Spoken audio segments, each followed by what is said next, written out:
নাই এইটো আচলতে মোৰ কাৰণেও ভাল লগা কথা আৰু মই তেওঁলোকক কৈ মেলি আহিছোঁ আগৰ ইণ্টাৰভিউটো মই কৈছোঁ যে মই এবছৰৰ কাৰণে অকণমান বেলেগ কাম কৰিব বিচাৰোঁ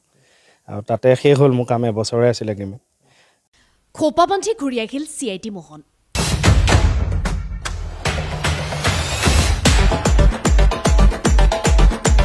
বেহাৰবাৰী আউটপোষ্টৰ দুৱাৰ খুলি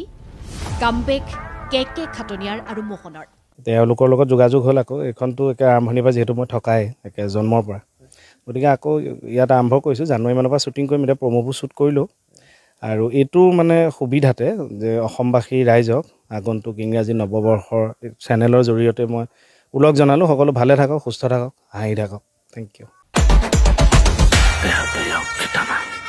কামবেক কে মোহন নৱবৰ্ষত কিছু ব্যতিক্ৰমী ৰূপত আপোনাৰ কাষলৈ আহি আছে আপোনাৰ জনপ্ৰিয় ধাৰাবাহিক বেহাৰবাৰী আউটপোষ্ট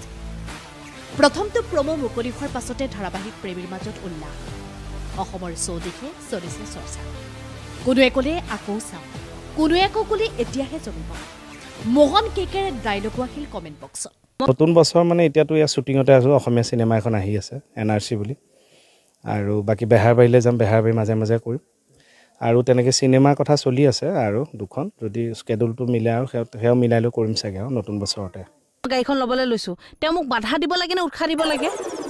উৎসাহ দিম তোক বিপদৰ মাজলৈ ঠেলি মই উৎসাহ দিব লাগে গাড়ীখন ল'লে যেনিবা কিনো বিপদ হ'ব মোৰ কি হৈছিল মনত নাই টকা সোপা বৰবাদ হোৱা নাছিল কপাল ভাল যে মই জেললৈ নগ'লোঁ আপোনাৰ হ'ব বুলি তাইৰো হ'ব নেকি তুমি মনে মনে থাকাচোন তোমাৰ কিডাল নলেজ আছে যিখিনি কাম কৰিছোঁ বা আহিব আগন্তুক দিনত প্ৰচাৰ আমিতো কৰিমেই গম পালে আপোনালোকৰ সময় হোৱাকৈ চাব বিশেষকৈ অসমীয়া চিনেমা চাব বুলি সকলোকে অনুৰোধ ৰাখিলোঁ থেংক ইউ হাঁহিবনো কোনে নোখোজে দিনটোৰ ব্যস্ততাৰ পাছত প্ৰাণ খুলি হাঁহিব পৰাকৈ মন উৎফুল্লিত হ'ব পৰা কিবা এটাৰ সন্ধানত সকলো থাকে আৰু বেহাৰবাৰী আউটপোষ্ট তেনে এক উৎস যিখন ধাৰাবাহিকে মানুহক হহুৱায় আৰু হাঁহিৰ মাজে মাজে শ্ৰোতা দৰ্শকক দি যায় সমাজত প্ৰভাৱ পেলোৱা একোটা খবৰৰ কিছু ধাৰণা ইতিমধ্যে বেহাৰবাৰী আউটপোষ্ট ধাৰাবাহিকখনে পাৰ কৰিছে ৩,০০০টা খণ্ড আৰু যিহেতু কামটো অসমীয়া চিনেমা এখন বাহিৰত হৈছে সেইটোও ভাল লগা খবৰ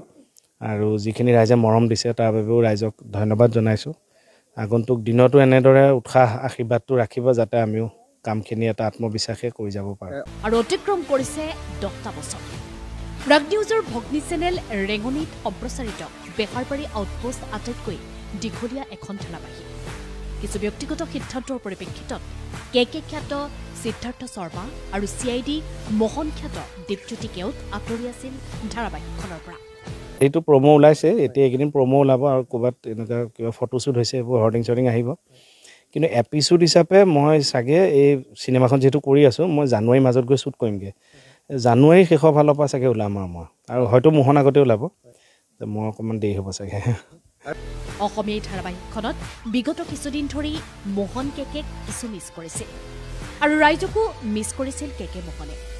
কাৰণ অসম তথা ভাৰতত আটাইতকৈ ব্যংগ আৰু ব্যংগৰ মাজেৰে এটা বাৰ্তা দিবলৈ আপ্ৰাণ চেষ্টা চলাই আহিছে এই বিশেষ ধাৰাবাহিকখনে ভাল পাইছে মানুহে আৰু মানুহৰ কাৰণে আহিছোঁ কাৰণ মানুহখিনি ওলাই যাওঁতে এতিয়া আমি ভিতৰি কি পাতিছোঁতো তেওঁলোকে নাজানেতো বাহিৰৰ মানুহখিনি